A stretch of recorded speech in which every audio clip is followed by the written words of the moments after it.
அஸ்ஸலாமு அலைக்கும் வரஹ்மத்துல்லாஹி வபரகாத்துஹு. எல்லாம் வல்ல அல்லாஹ்வின் நல்லடியார்களே, இந்த நிகழ்ச்சியில் இஸ்லாம் கூறும் குடும்ப வாழ்வு என்ற தலைப்பு எனக்கு வழங்கப்பட்டுள்ளது. இஸ்லாமிய மார்க்கம்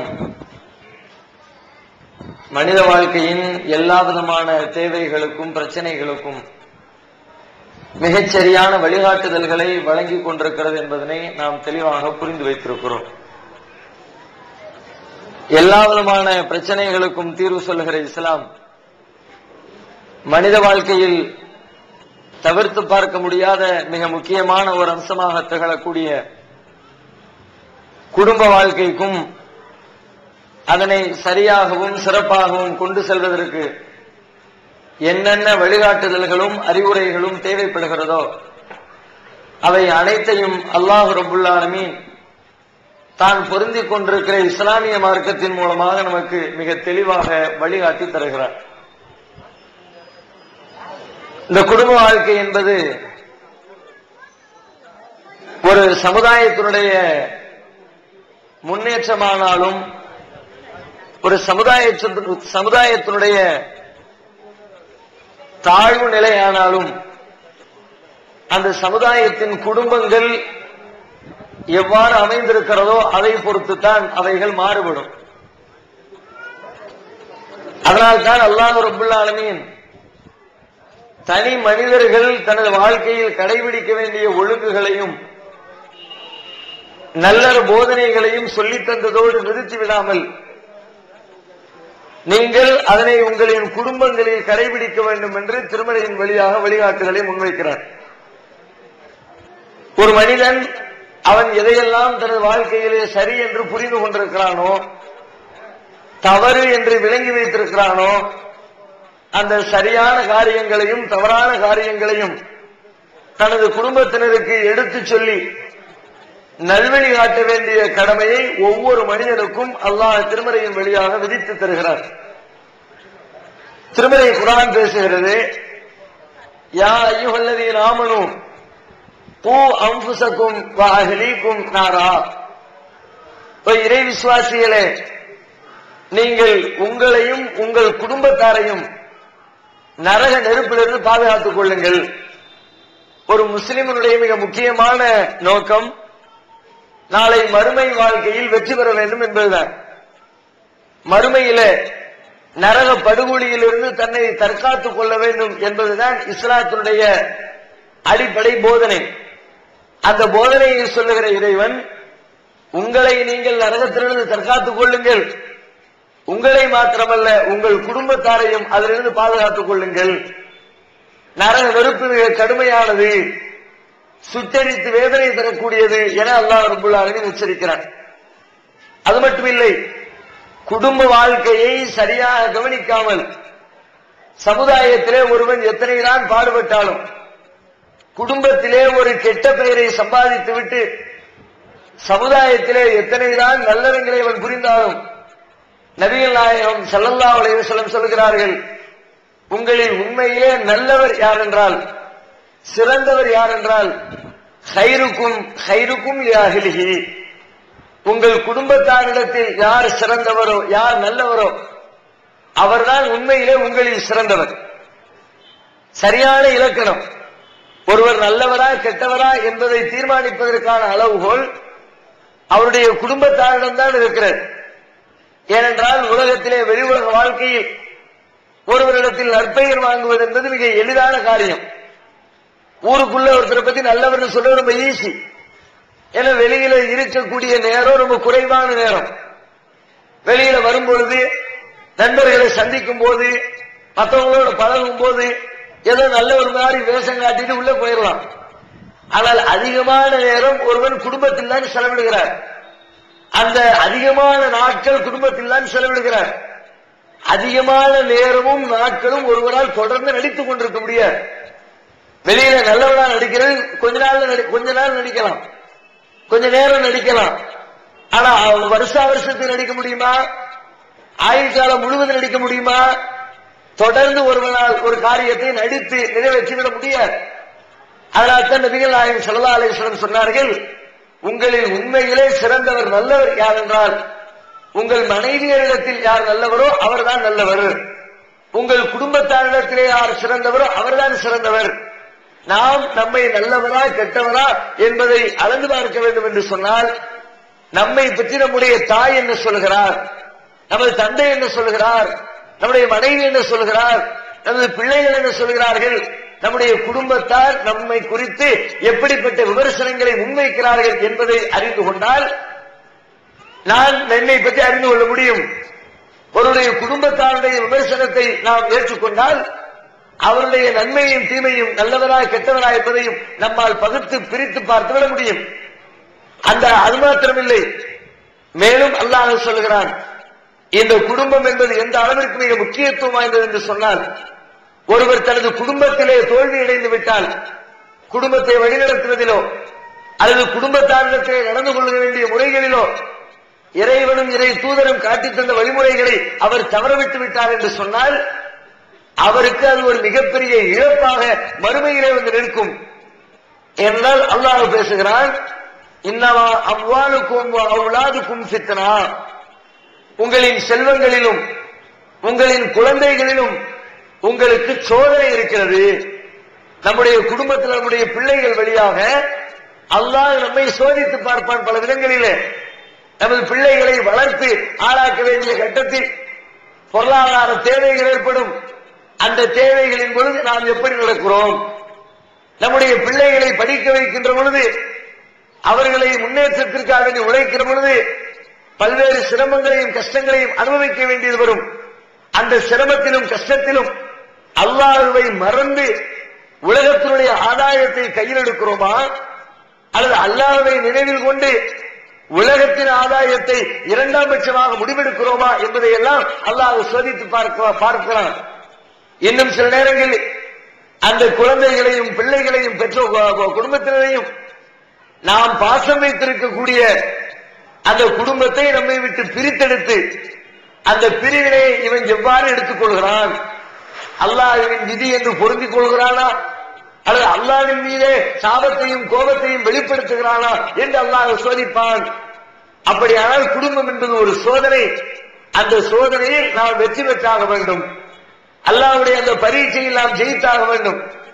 மேலும் சொல்கிறான், இன்னமின் அஸ்வாதிக்கும் அவுலாதிக்கும் அதுவல்லக்கும், மூமின்களே உங்களின் மனைவியர்களிலும் உங்களின் பிள்ளைகளிலும் உங்களுக்கு விரோதிகள் இருக்கிறார்கள். நாம பொதுவாக ஜீரணிக்க முடியாத ஒரு செய்தியாக நமக்கு தெரியலாம். மனைவி எப்படி நமக்கு விரோதியாயிருப்பான், நம்ம பிள்ளை எப்படி நமக்கு விரோதியாயிருப்பான். ஆனால் அல்லாஹ் சொல்கிறான், உங்களின் மனைவியரிலும் உங்களின் பிள்ளைகளிலும் உங்களுக்கு விரோதிகள் இருக்கிறார்கள். இந்த உலகத்தில் நட்பு பாராட்டுவார்கள், ஆனால் அவர்களே நாளை மறுமையில் உங்களுக்கு விரோதிகளாக வந்து நிற்பார்கள். திருக்குறான்ல பல இடத்துல அல்லாஹ் சொல்லி காட்டுறான், நீங்கள் புரிந்து கொண்டிருக்கிற நன்மைகளையும் தீமைகளையும் உங்கள் மனைவி மக்களுக்கு நீங்கள் எடுத்துச் செல்லாமல் அவர்கள் அப்படியே இருக்கட்டும் என்று நீங்கள் மாத்திரம் நல்லவராக இருந்து விட்டால் நாளை மறுமையில் உங்களுக்கு எதிரான குற்றச்சாட்டுகளை உங்களின் குடும்பத்தவரே முன்னின்று சொல்வார்கள். உங்கள் பிள்ளைகள் சொல்வார்கள், இறைவா எங்களை எங்கள் பெற்றோர்கள் வழிகெடுத்து விட்டார்கள், எங்கள் முன்னோர்கள் தவறான பாதையை காட்டிவிட்டார்கள், அவர்களுக்கு நீ 2 மடங்கு வேதனையை கொடு.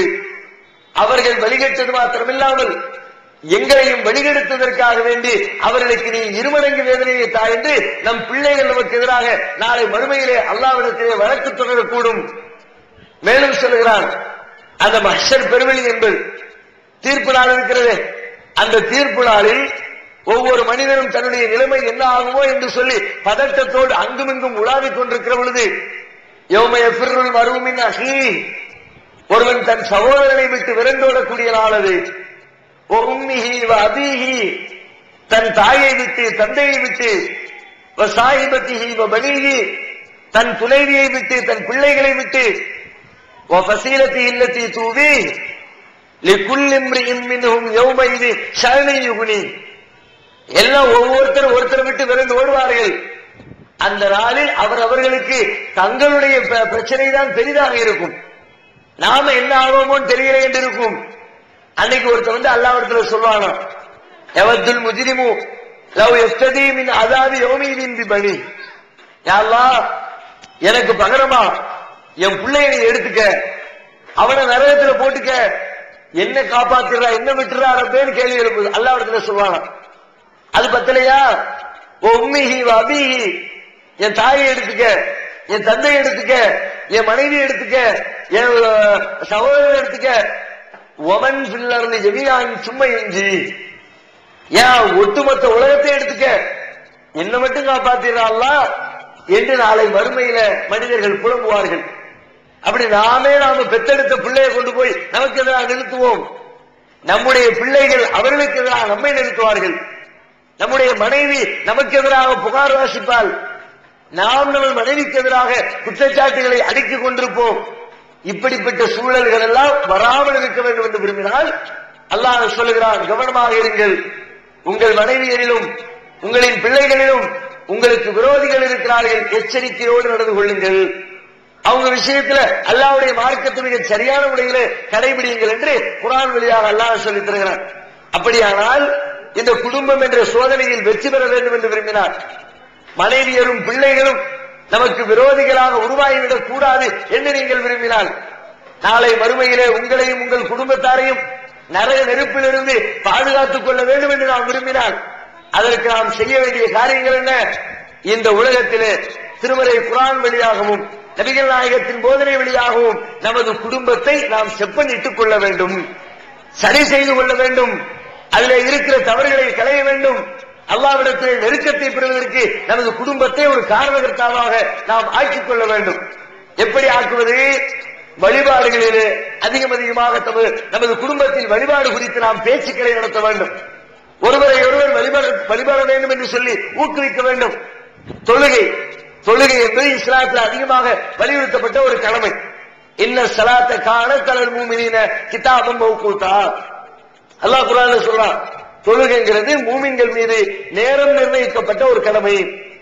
இன்ன அவ்வளவாயு ஹாசபு பில் அப்து யௌமல் கியாமத்தி ஸலாத். மறுமை நாளில் கேட்கப்படுகிற இபாதத்துகள் சம்பந்தமாக கேட்கப்படுகிற கேள்விகளில் முதல் கேள்வி தொழுகைதான். எவர் அந்த தொழுகை என்ற கேள்விக்கு பதிலளித்து வெற்றி பெறுகிறாரோ அவர் அடுத்து வரக்கூடிய கேள்விகளுக்கு பதிலளித்து வெற்றி பெறுவார். இவர் முதல் கேள்வியிலே தோல்வியை தழுவுகிறாரோ அவர் அடுத்து வருகிற கேள்விகளுக்கும் தடுமாறி தோல்வியை தழுவுவார் என நபிகள் நாயகம் ஸல்லல்லாஹு அலைஹி வஸல்லம் சொல்கிறார்கள். தொழுகை என்பது அதிகமாக வலியுறுத்தப்பட்ட ஒரு இபாதத்து. அப்படிப்பட்ட இபாதத்தை நாம் நமது குடும்பத்திலே எந்த அளவிற்கு நடைமுறைப்படுத்துகிறோம்? TNDJ வீடியோ விஷனின் புதிய வெளியீடுகள். சகோதரர் TJ ஆற்றிய உரைகள். திருக்குரான் ஒரு வாழும் அற்புதம். இஸ்லாத்தின் பார்வையில் தர்கா, பேய், பிசாசு. வாக்குறுதிகளை வாக்குகளாக்குவோம். சமுதாய நலன் கருதிய TNDJயின் தேர்தல் நிலைப்பாடு. தமிழ்நாடு தௌஹீத் ஜமாத்தின் 4 வகையான செயல்பாடுகள். சகோதரர் அல்தாஃபி ஆற்றிய உரைகள். மறுமை வெற்றிக்கு என்ன வழி, மறுமை வெற்றி யாருக்கு, உளறல்களும் உண்மைகளும் வினாக்களும் விடைகளும், சபை ஒழுங்குகள், வரலாறு அறிவதன் அவசியம், இஸ்லாமும் அரசியலும். சகோதரர் சம்சுலுதா ஆற்றிய உரைகள். தனிமனித வழிபாடு, தனிமனித வெறுப்பும் தௌஹீத் மறுப்பும், வறுமையில் மாநபி, சமுதாய ஒற்றுமைக்கு என்ன வழி, மகத்துவமிக்க துவாக்கள். MS சுலைமான் ஆற்றிய உரைகள். இஸ்லாம் கூறும் மனித நேயம், இஸ்லாமியர்கள் இடத்தில் பூந்துவிட்ட அனாச்சாரங்கள். சகோதரர் ஃபிர்தௌசி ஆற்றிய உரைகள். இஸ்லாத்தின் பார்வையில் மௌலிது, சில்லர்களின் செல்லாத வாதங்கள், நயவஞ்சகமும் சந்தர்ப்பவாதமும், அபு சுஹைல், உணர்வுகளுக்கு கட்டுப்படாதீர், கோவை ரஹ்மத்துல்லா, தற்கொலை தீர்வாகுமா, அஸ்ரஃபுதீன் ஃபிர்தௌசி, மரண பயமும் மன்னரை வேதனையும், மூலை பிர்னாஸ். ஒரு சீடியின் விலை ரூபாய் 20 மட்டுமே, கூறிய செலவு தனி. கிடைக்கும் இடம் TNDJ வீடியோ விஷன், நம்பர் 30, அரண்மனைக்காரன் தெரு, மண்ணடி, சென்னை 1. Phone number 25215226. எத்தனையோ குடும்பத்தில் பார்க்கிறோம், தந்தைமார் தொழுகிறார்கள், கணவன்மார்கள் தொழுகிறார்கள், தாய்மார்கள் தொழுகிறார்கள், பிள்ளைகளிடத்திலே தொழுகை இல்லை. கணவன் தொழுகிறாரு, மனைவி இடத்துல தொழுகை இல்லை. மனைவி தொழுகிறாள், கணவனிடத்துல தொழுகை இல்லை. அப்ப இந்த தொழக்கூடிய மனைவி நம்ம மட்டும் தொழுகிட்டமே இருக்காம கணவனை தொழுமாறு திரும்ப திரும்ப திரும்ப அவன் கோபப்பட்டாலும் வேகப்பட்டாலும் ஆத்திரப்பட்டாலும் அவசரப்பட்டாலும் சுடு சொற்களை சொன்னாலும் ஒரு மனைவியினுடைய கணவன் அல்லாஹ் சொல்றான், நீ மட்டும் உன்னை நரகத்திலிருந்து பாதுகாத்துக்காத, உன் குடும்பத்தையும் பாதுகாரு. உங்க கணவன் உங்கள் குடும்பத்தார் என்று சொன்னால் கணவனுக்கு நீங்கள் சொல்ல வேண்டும். கணவன் தன் மனைவிக்கு சொல்லணும். பல குடும்பத்தில் பெண்கள் இபாதத்தை பற்றி எந்த கவலையும் படாம சராசர்வ காலமும் சமைப்பது, உண்பது, மகிழ்ச்சியாக சினிமா பார்ப்பது, தொலைக்காட்சிகள் முன்பு அமர்ந்து அரட்டையடிப்பது, அப்படியே நேரத்தை காலத்தை நடத்திக்கிட்டு இருக்கிறாங்க. தொழக்கூடிய கணவன்மார்கள் தமது மனைவிகளுக்கு தொழுகையை குறித்து அச்சமூட்டி எச்சரிக்கை செய்ய வேண்டும், தொழுகையை வலியுறுத்த வேண்டும். ஏன்னா தொழுகையை பத்தி தான் அல்லாஹ் குடும்பத்தாரை பத்தி பேசும்போது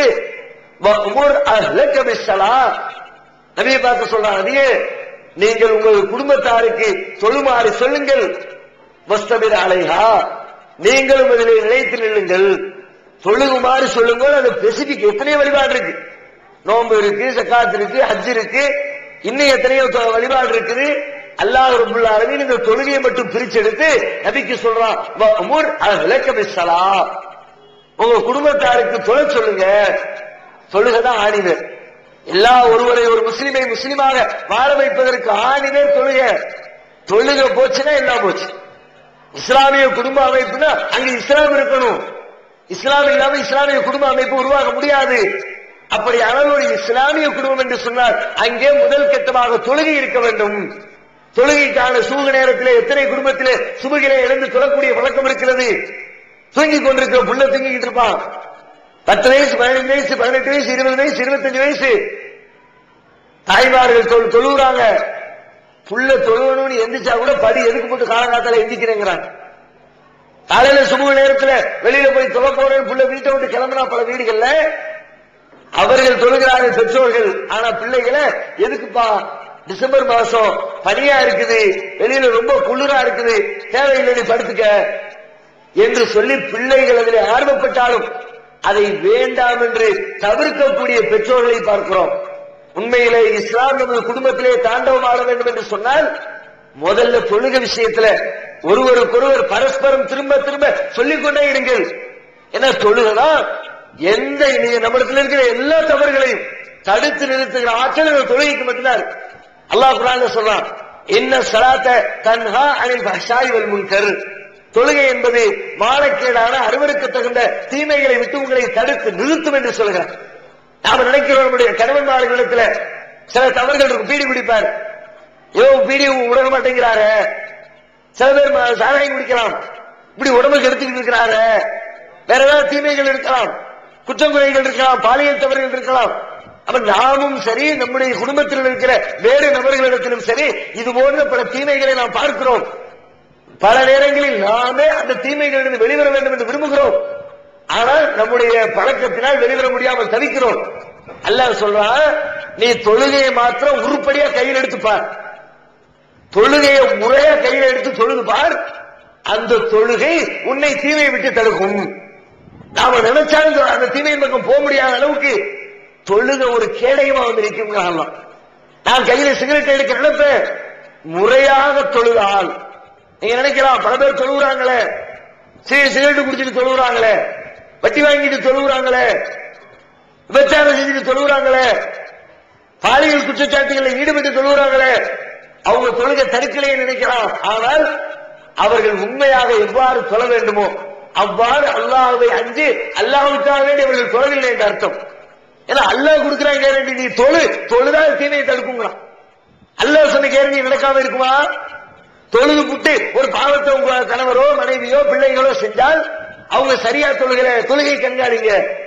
எவ்வளவு நேரம் தொழுகிறாங்க, இறையச்சம் இல்லாம தொழுகிறாங்க, பிறருக்காக தொழுகிறாங்க, சோதனைத்தனமா தொழுகிறாங்க, வேற ஏதோ தப்புந்தவரமா தொழுகிறாங்க, தங்களுடைய மனோச்சப்படி தொழுகிறாங்க, அல்லாஹ் ரசூல் சொன்னபடி தொழுகல, அல்லாஹ்வுடைய வழிகாட்டுதல்படி தொழுதிருந்தால் அந்த தொழுகை தடுத்து நிறுத்தும். உடலை கையில் எடுங்க. குடும்பத்தில் இருக்கிறாமே இதுவரைக்கும் சொல்லாமல் இருந்தால் உங்களுடைய குடும்பம் இஸ்லாமிய குடும்பமாக மாற வேண்டும் என்று சொன்னால் அதற்கான அஸ்திவாரம் அல்லாஹ்வுடைய வழிபாட்டில் இருக்கிறது, இறைவனுடைய தொழுகையில் இருக்கிறது. அந்த தொழுகைதான் எல்லா தீமைகளையும் தடுத்து நிறுத்தி இஸ்லாமிய பாதையிலே நம்மை அழைத்து செல்வதற்கு ஒரு முக்கியமான ஆயுதம், ஒரு முக்கியமான வாய்ப்பு வாசல். தொழுகையை திரும்ப அதான் அல்லாஹ் அதை பிரிச்சு எடுத்து சொல்றான். ரசூலுல்லாஹ் சொல்ல சொல்லு ரசூலுல்லாஹ் செஞ்சாங்க குடும்பத்தில். இரவு நேரங்கள்ல தன்னுடைய பல நாட்களில் பல மாதங்கள் தன்னுடைய மனைவிமார்களை எழுப்பிவிட்டு ஆயிஷாவை தொழப்போ அல்லாஹ் தொழுகை என்று சொல்லி இரவு நேரங்களில் நபிகள் நாயகம் அவர்கள் தனது மனைவிமார்களை எழுப்பி தொழச் செய்த நிகழ்வுகளை ஹதீஸ்களிலே நம்மால் படிக்க முடிகிறது. தொழுகை விஷயத்தில் அவ்வளவு கவனம் செலுத்தணும். அதே போன்று நம்முடைய குடும்ப அமைப்பிலே பல குடும்பங்கள் சிதைந்து சின்னாபின்னமாக இன்னைக்கு மேற்கத்திய நாடுகள் பல நாடுகளில் குடும்ப உறவுகளே சிதைந்து போயிருக்கிறது. குடும்பத்தில் இருக்கிற பாசம், அன்பு, பரிவு அதையெல்லாம் பார்க்க முடியல. யாரையும் யாரு கூட இருக்கலாம் போகலாங்கிற மாதிரி குடும்பத்தினரிடத்தில் அந்நியோன்யம் குறைந்து, பாசம் குறைந்து, ஒரு நெருக்கம் குறைந்து, ஏனோதானோ என்ற ஒரு வாழ்க்கை முறையோடு குடும்ப உறவுகள் நாளுக்கு நாள் சிதைந்து கொண்டிருக்கிறது. குடும்பத்திற்குள்ளே பல்வேறான பிரச்சனைகள், எடுத்ததற்கும் சின்ன சின்ன பிரச்சனைகளுக்கெல்லாம் விவாகரத்து என்ற ஒரு மிகப்பெரிய ஆயுதத்தை, விவாகரத்து என்பது மார்க்கத்தில் அனுமதிக்கப்பட்ட ஒன்றுதான். ஆனால் குடும்பத்தில் எழக்கூடிய சின்னஞ்சிறு பிரச்சனைகளுக்கெல்லாம் விவாகரத்துங்கிற அந்த பாரதூரமான ஆயுதத்தை கையில் எடுத்து செயல்படுத்திக் கொண்டிருப்பதை பார்க்கிறோம். விவாகரத்தை இஸ்லாம் அனுமதிச்சது.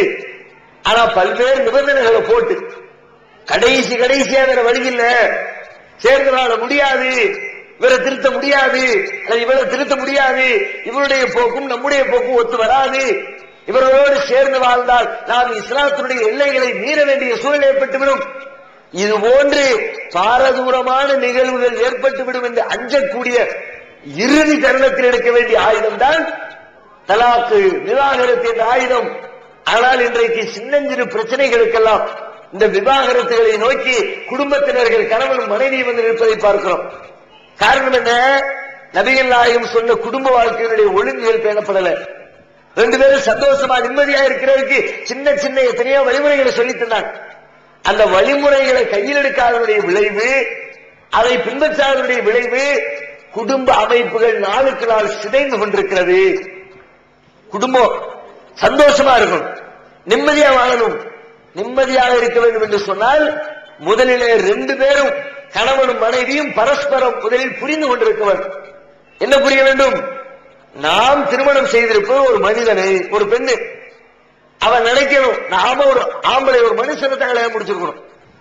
முதல்ல இந்த மனுஷன் ஆம்பளை நினைக்கணும், நாம ஒரு பெண்ணு, ஒரு மனுஷியத்தான் கல்யாணம் முடிச்சிருக்கிறோம். மனிதன் என்ற எல்லையை தாண்டி இருக்கிறவர்களை திருமணம் முடிக்கல. ஏன் இப்படி நினைக்கணும்? இப்படி நினைச்சா மனிதன் என்று சொன்னால் தவறு இருக்கும் என்ற நினைப்பு நம்முடைய உள்ளத்துல வந்துடும். தவறு இல்லாத மனுஷனே கிடையாது, தவறு இல்லாத பெண்ணே கிடையாது, ஆணும் கிடையாது, பெண்ணும் கிடையாது. நபிகள் சொல்றார்கள், தெளிவாக சொன்னாங்க, குள்ளுபடி அளவை குத்தி மூப்பின் லைலி வன்னஹார். ஆதமுடைய மக்கள் ஒவ்வொருவரும் இரவிலும் பகலிலும் தவறிழைத்துக் கொண்டிருக்கிறார்கள். தப்பு செய்யாம யாரும் கிடையாது. ஏதாவது ஒரு குற்றம் இருக்கும், பிடிக்காத காரணங்கள் இருக்கும், நமக்கு விரும்பாத வேலைகளை செய்யறவங்களா இருப்பாங்க. 100% பெர்ஃபெக்டா ஒரு பொம்பளை கொண்டு நிப்பாட்ட முடியாது. 100% மார்க்கு போடப்பட்ட ஒரு ஆடை கொண்டு நிறுத்த முடியாது. யாராக இருந்தாலும் அவர்களிடத்தில் ஏதேனும் ஒரு தவறு இருக்கும். ஒருத்தருக்கு 5 தவறு இருந்தால் இன்னொருத்தருக்கு 10 இருக்கலாம், இன்னொருத்தருக்கு 4 இருக்கலாம், இன்னொருத்தருக்கு 2 இருக்கலாம். தவறுகளின் எண்ணிக்கையில் வித்தியாசம் இருக்கலாமே ஒழிய தவறுகளே இல்லாமல் எந்த கணவனும் கிடையாது, எந்த மனைவியும் கிடையாது. இதை புரிந்து கொள்ளாதவருடைய விளைவு என்ன? ஏதாவது பிடிக்காத ஒரு காரியத்தை செஞ்சா இவன் சரியில்லை, அவன் சரியா இருப்பான், அடுத்தவரை தேடு, வேறொரு பெண்ணை திருமணம் செஞ்சுக்குவோம், இவன் நமக்கு லாய்க்கப்பட மாட்டா, எனக்கு விருப்பம் இல்லாத செய்யறா. விருப்பம் இல்லாத ஒரு காரியத்தை செய்வதை பார்க்கிறோமே, விருப்பமான காரியத்தை நாம யோசிச்சோமா? இல்லை, எது குறையா இருக்குதோ அதை பெரிய பாரதூரமா மனசுல நாம கணக்கு போட்டால் நிறைவாக 80% இருந்துச்சு, 20 தப்பு இருக்குது, 80 சரி இருந்துச்சு. அந்த சரியை நாம யோசிச்சோமா? சரியானதை யோசிச்சிருந்தா இந்த 20 நம்ம கண்ணுக்கு தெரியாது, சந்தோஷமா போயிடும். சரி போய் விடு, அவன் நல்ல அழகா சமைக்கிறான். சமைச்சதை பரிமாற தெரியாம இருக்கும் சில பெண்களுக்கு. பக்கத்துல உட்கார்ந்து சோறு தட்டுல போட்டு விரும்புற மாதிரி செய்ய மாட்டாங்க. சட்டி பானையோட சிக்கன் வச்சு சோறு தள்ளி போட்டு தின்னுட்டு அதை சமைச்சு வச்சு அடுப்புல அப்படியே அடுப்பு மேல வச்சுட்டு போயிருவாங்க. இவர் போய் இவரா தட்டை எடுத்து அள்ளி வச்சு சோறு போட்டு சாப்பிட்டு வரணும். இன்னொரு வீட்டுக்கு போயிருப்பாரு, அந்த வீட்டுல பார்த்தா அந்த அம்மா உழுந்து உழுந்து கவனிக்கும். வீட்டுக்காரர ரொம்ப பார்த்து புட்டு இருக்கு, என்னமா கவனிக்குது அந்த பொம்பளை, நம்ம வீட்டுக்காரியும் இருக்கிறாங்க அப்படின்னு இவருக்கு அதை பார்த்தோன்னே மனசு குரல் மாதிரி மாறும். ஆனால் அதை விட வேறு பல நன்மைகள் செய்திருக்கிறாரு, அதை நாம் யோசித்தோமா? அந்த மாட்டு அது மைனஸா இருக்கும். உட்கார்ந்து உட்கார்ந்து பரிமாற அந்த பொம்பளை கிட்ட பார்த்தா பரிமாறக்கூடிய சோத்துல உப்புக்கு பதிலா வேற என்னத்தையோ போட்டு கூட்டுறதுக்கு குறைச்சி, உரப்ப கூட்டி உரப்ப குறைச்சி, சமையல் கோளாறு இருக்கும், பரிமாற்றத்தில் சரி செய்யப்படும். பரிமாறுவதிலே கோளாறு இருக்கும், சமையல்ல சரி வந்து சூப்பரா சமைச்சு போயிடும். பார்த்தா டேஸ்ட் அப்படி டேஸ்ட் இருக்கும். அதை நினைச்சா இதை புரிஞ்சு கொள்ளணுமா இல்லையா? குறைகளை மட்டும் நினைத்துக் கொண்டிருந்தால் மனுஷன் உலகத்தில் வாழவே முடியாது. இருக்கிறத கொண்டு போதும், நல்லா இருக்கு, அந்த உணர்வை ஒவ்வொரு மனுஷனும் வளர்த்துக்கணும். இல்லாதது கணக்கு போட்டோம் எந்த மனுஷனும் வாழ முடியாது. ஒரு ஹோட்டலுக்கு போறீங்க, ஒரு மெனு லிஸ்ட் எடுத்து போடுறாங்க, சாப்பாடு என்னென்ன ஐட்டம்லாம் இருக்குன்னு. ஆச்சு பாக்க ஒரு 100-150 ஐட்டம் இருக்கு. என்னென்னலாமோ இருக்கு, வித விதமா இருக்கு. சிக்கன்ல ஒரு 10 ஐட்டம் வச்சிருக்கிறான், மட்டன்ல ஒரு 10 ஐட்டம் செஞ்சு வச்சிருக்கிறான், பீஃப்ல ஒரு 10 ஐட்டம் செஞ்சு வச்சிருக்கிறான், வெஜிடபிள் ஒரு 10 ஐட்டம் செஞ்சு வச்சிருக்கிறான், பஞ்சாபி ஃபுட்டுங்கிறான், சைனீஸ் ஃபுட்டுங்கிறான், ஜப்பான் ஃபுட்டுங்கிறான். ஒவ்வொரு நாட்டில அப்படியே எல்லாத்தையும் லிஸ்ட் போட்டு வச்சிருக்கான். 100-150 சாப்பாடு. நாம போய் என்ன செய்வோம்? யாரு போனாலும் அதுல ஏதோ ஒண்ணு சாப்பிடலாம், 2 சாப்பிடலாம். ஒரு 4 இட்லி சாப்பிட்டு தேங்காய் சட்னியை சொட்டு, மல்லி சட்னியை சொட்டு, சாம்பாரை ஊத்தி பரவாயில்லப்பா சாப்பிட்டுட்டு வந்துட்டோம்.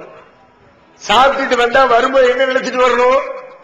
நம்ம எதை சாப்பிட்டுட்டு வந்தோமோ அதை நினைச்சிட்டு வந்தோம்னா சந்தோஷமா, பரவாயில்லப்பா நல்லா இருந்துச்சு, தேங்காய் சட்னி சூப்பரா வச்சிருந்தான், மல்லி சட்னி என்ன டேஸ்ட், சாம்பார் சாம்பார் இதுல சாம்பார்னு நினைச்சிட்டு வந்துட்டா சந்தோஷம், திருப்தி. அதை விட்டுவிட்டு 150 ஐட்டத்தை நம்ம தின்னது வெறும் 2 இட்லி. ஏப்பா 149 ஐட்டம் திங்களையே, சிக்கன் 65 திங்களையே, மட்டன் ஃப்ரை திங்களையே, பீஃப் வறுவல் திங்களையே, வெஜிடபிள் புலாவ் திங்களையே, திங்காத லிஸ்ட் போட்டா நிம்மதி வருமா? தின்ன நினைச்சா சந்தோஷம், நல்லா இருந்துச்சு சந்தோஷமா வந்துடும். திங்காத நினைச்சா சந்தோஷமே வராது. இல்லாததை நினைத்தால் வாழ்க்கையில் நிம்மதி இல்லை, இருப்பதை நினைத்தால் வாழ்க்கை நிம்மதியா சந்தோஷமா. குடும்பத்துக்குள்ள அப்படிப்பட்ட ஒரு நிலை ஏற்படுத்தணும். செஞ்சு இருக்கிறது அவர்கிட்ட இருக்க பிளஸ் அதை பாரு, மைனஸ் மட்டுமே பார்த்துக்கிட்டு இருக்கிறார். அவரை கணவன் மாநிலத்தில் பெண்களும் சரி அவன்கிட்ட இருக்கிற பிளஸ் பார்க்கணும்.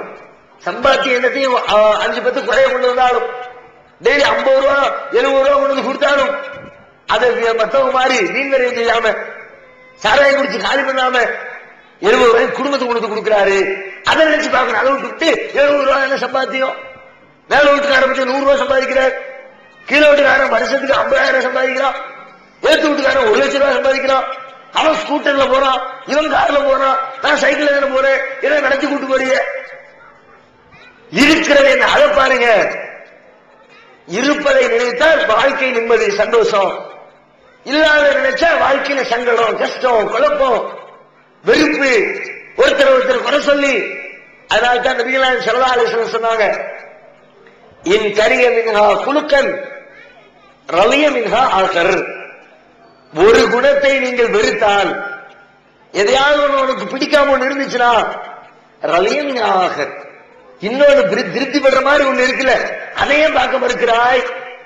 நிம்மதியான முறையில் ஒண்ணு இருக்குல்ல, சந்தோஷப்படுற மாதிரி ஒண்ணு இருக்குல்ல, அதையே நீ பார்க்கல. இருக்கிறத வச்சு பாரு, இல்லாத யோசிக்காத. இல்லாத யோசிச்சா நிம்மதி இல்ல. நபிகள் ஸல்லல்லாஹு அலைஹி வஸல்லம் மிக தெளிவாக நமக்கு உளவியல் ரீதியாக பாடம் நடத்துகிறார். சைக்காலஜிக்கலா புரிஞ்சுக்க. இதை புரிஞ்சுக்கிட்டோம்னா குடும்பத்துல சந்தோஷம் தான். என்ன பிரச்சனை வந்தாலும் 2 நாள் காலையில போயிடும்.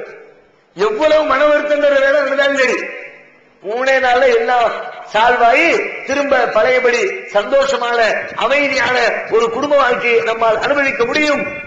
இதை முதலிலே குடும்பத்தில் உறுப்பினர்களாக அங்கத்தினர்களாக இருக்கிற ஒவ்வொருவரும், கணவனும் சரி மனைவியும் சரி ஒவ்வொருவரும் இதிலே தெளிவான புரிதலை கொண்டிருந்தால் குடும்பம் நிம்மதியாக செல்லும். சந்தோஷமாக அமைதியாக சுபிட்சமாக நம்முடைய வாழ்க்கை அமைத்துக் கொள்ள முடியும். இதையும் நாம் கவனத்தில் கொள்ள வேண்டும். அதே போன்று இந்த குடும்பத்திலே கவனிக்க வேண்டிய இன்னொரு முக்கியமான இன்னும் சில அம்சங்கள் நபிகள் ஸல்லல்லாஹு அலைஹி வஸல்லம் அதை நமக்கு விளக்குறாங்க. குடும்பத்தில் கணவன் மனைவி என்று இல்லறத்திலே இணைகிற பொழுது அந்த குடும்பத்தினுடைய நிர்வாகம், இறுதி முடிவெடுக்கக்கூடிய அதிகாரம், அதை இஸ்லாம் ஆண்களின் கருத்திலே கொடுத்திருக்கிறது.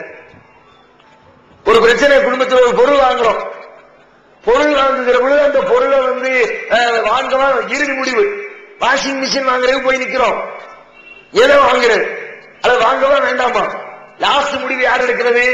அதிகாரத்தை ஆம்பளை கையில கொடுத்திருக்கு. ஈக்குவலா 2 பேரும் முடிவு வச்சா முடிவே வராது. ஒருத்தர் எடும்பாரு, இன்னொருத்தர் எடுக்காத பாரு. கடைசி வரைக்கும் கடையில 10:30 மணிக்கு அவன் கடையை பூட்டிட்டு போற வரைக்கும் எடுக்காத எடுக்க சண்டை போட்டு நிற்கணும். யாராவது ஒருத்தருக்கு பொறுப்பு கொடுக்கணும்.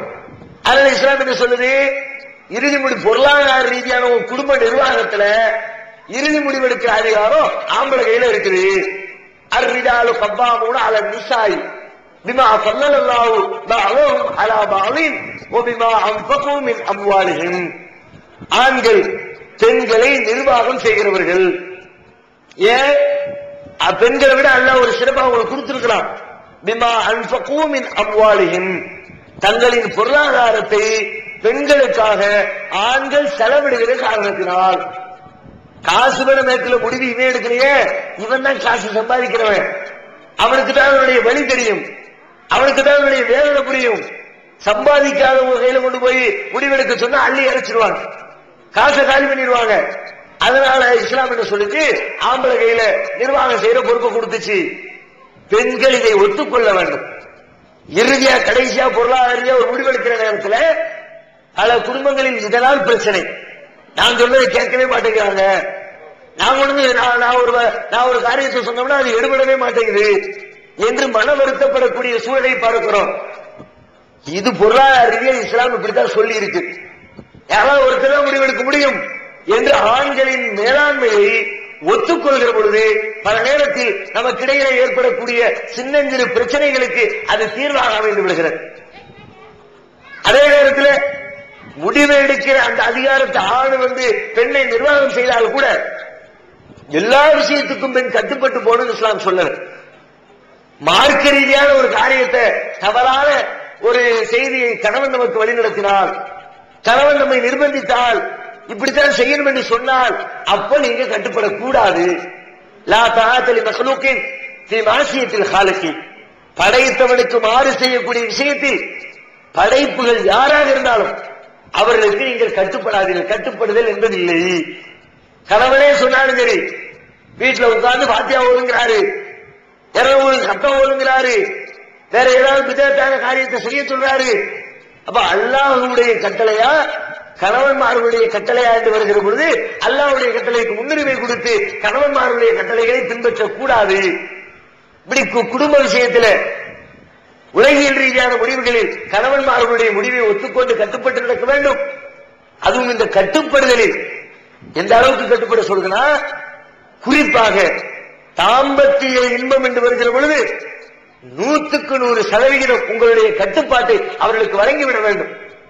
தங்களுடைய தேவையின் நிமித்தமாக அவர்கள் உங்களிடத்தில் வந்தால், பல குடும்பத்தில் பார்க்கிறோம், பல குடும்பத்தில் குடும்பம் செதஞ்சு போறதுக்கு மிக முக்கியமான காரணம் பெண்கள் தங்களுடைய காரியங்களை சாதிப்பதற்காக தாம்பத்தியத்தை ஒரு ஆயுதமாக பயன்படுத்துகிறார்கள். எப்படி என்ன நம்மிடத்தில் வந்து ஆகணும் என்ற எண்ணத்தை மனதில் வைத்துக் கொண்டு அவரை அந்த நேரத்திலே புறக்கணித்து, நீ அந்த நேரத்தில் போய் டிமாண்ட் பண்ற, எனக்கு நெக்லஸ் வாங்கி தருவீங்களா, என்ன இங்க கூட்டிட்டு போவீங்களா, என்ன எங்க அம்மா வீட்டுல கொண்டு விடுவீங்களா என்று சொல்லி அதை ஒரு ஆயுதமாக பயன்படுத்தி தேவைக்காக கணவன்மார் வந்து நிற்கிற அந்த நேரத்தில் அதை புறக்கணிப்பது, அவர்களை அலட்சியப்படுத்துவது போன்ற காரியங்களை பல பேர் ஏதோ கௌரவமா நினைச்சு, எல்லாம் என் கைக்குள்ளதான், எப்படி இருந்தாலும் என்கிட்ட தான் வந்தாகணும், என்னமே நீ போக முடியாது, இப்படி செஞ்சதுடைய விளைவு பல பேர் பொறுத்து பார்க்கிறான். கடைசியில இங்க கதையாவாது வெப்பம் பார்த்தாலும் பிகு பண்ணிக்கிட்டு இருக்கான்னு வேற எங்காவது வெளியில போய் ஹோட்டல்ல போய் மேய்ச்சிட்டு வந்துடும். வீட்டுல சாப்பிட வேண்டிய சாப்பாடு இல்ல, வீட்டுல சாப்பிட வேண்டிய சாப்பாட்டை வெளியில போய் முடிச்சிட்டு உடம்புக்கு ஒத்துக்காத பல நோய்களை எடுத்துக்கிட்டு வந்துடுறான். வீட்டுலனா பணமா ஆக்கி வைப்பாங்க, உடம்புக்கு என்ன ஒத்துக்கணும் தேவை தெரிஞ்சு ஆக்கி வைப்பாங்க.